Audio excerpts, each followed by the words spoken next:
Oh, there's one thing that I love and admire and respect about Harry and Meghan.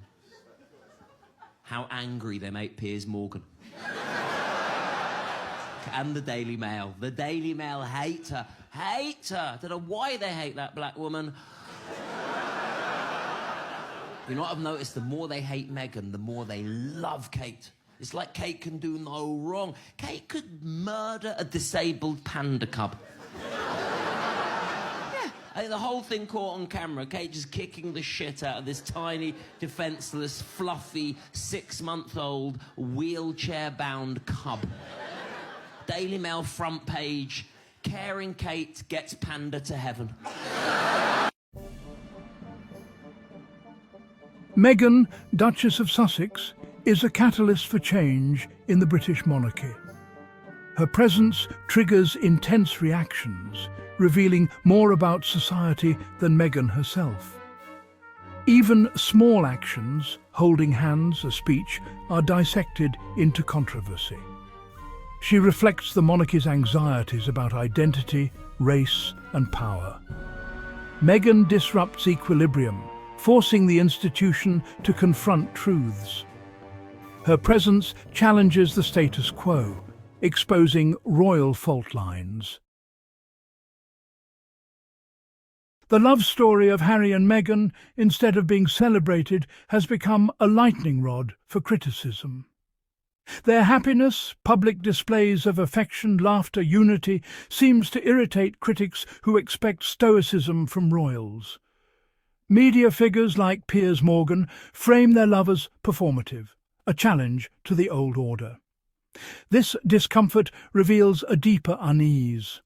Their independence and mutual support threaten traditional levers of control.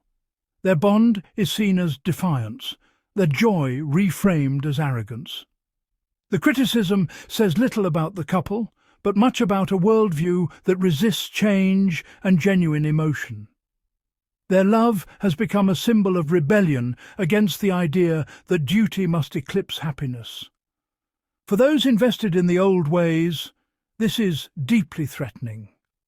The backlash is less about Harry and Meghan and more about defending a rigid, outdated system. In the end, their happiness exposes the monarchy's discomfort with modernity.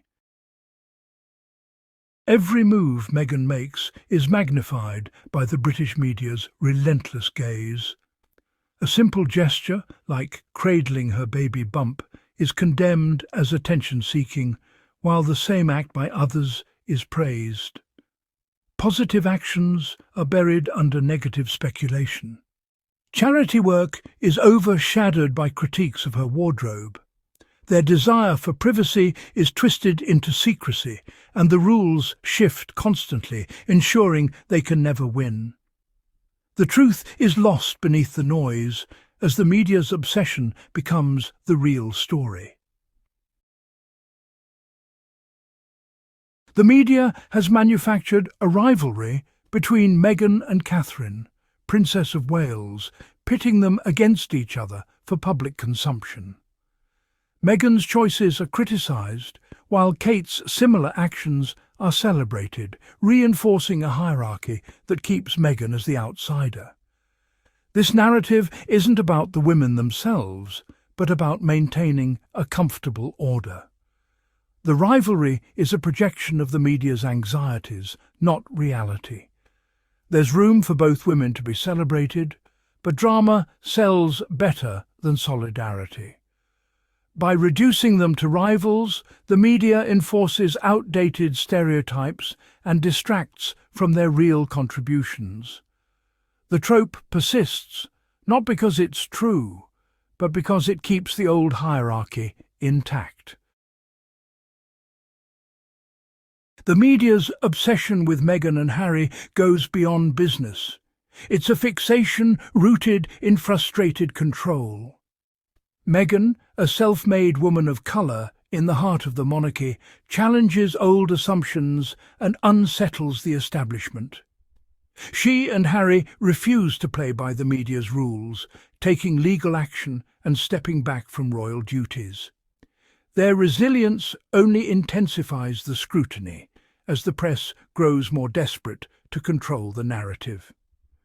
Meghan becomes a screen for society's anxieties about change, diversity and status. Attacks on her are often about broader fears, not her actions. Ironically, the more the media attacks, the more public sympathy grows for the couple. The relentless coverage exposes the tabloid press's own biases and erodes public trust. In trying to diminish Meghan, the media has only made her more relatable. The hunters, in their frenzy, have revealed more about themselves than their prey. Despite relentless criticism, Harry and Meghan have shown remarkable resilience. Their strength comes from their partnership, a united front that frustrates critics hoping to see them divided. They've prioritized mental health, family and purpose, refusing to be defined by negative headlines. Their focus on charitable work and the Archewell Foundation gives them direction beyond the drama. They're not just surviving, they're building a meaningful life on their own terms. This resilience is an act of defiance, challenging the power of the tabloid media. By standing up to bullies, they empower others facing similar treatment. Their story is about more than survival. It's about thriving in adversity. Their unity and clarity of purpose are their greatest shields.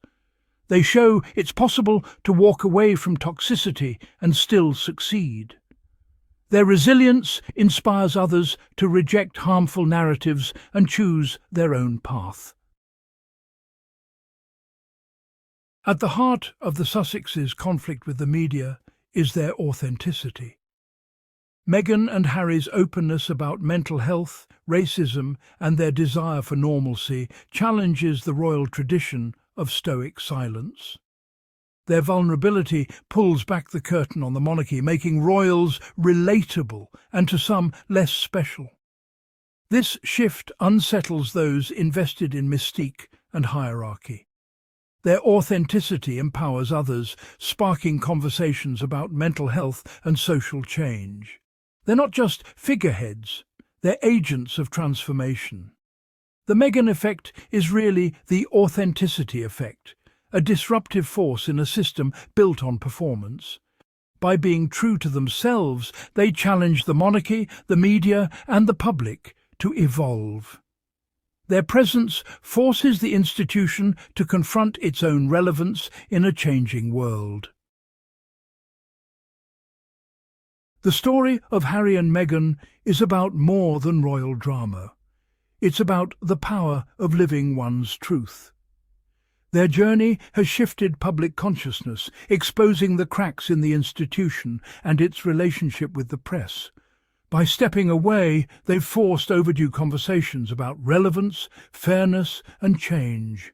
The relentless criticism has failed to define them. Instead, it's revealed the desperation of an old order. Their resilience has turned the media's weapons against itself, exposing cruelty and absurdity.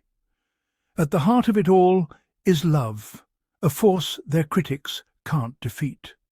Their story is a triumph of the human spirit, showing it's possible to choose your own path and find happiness.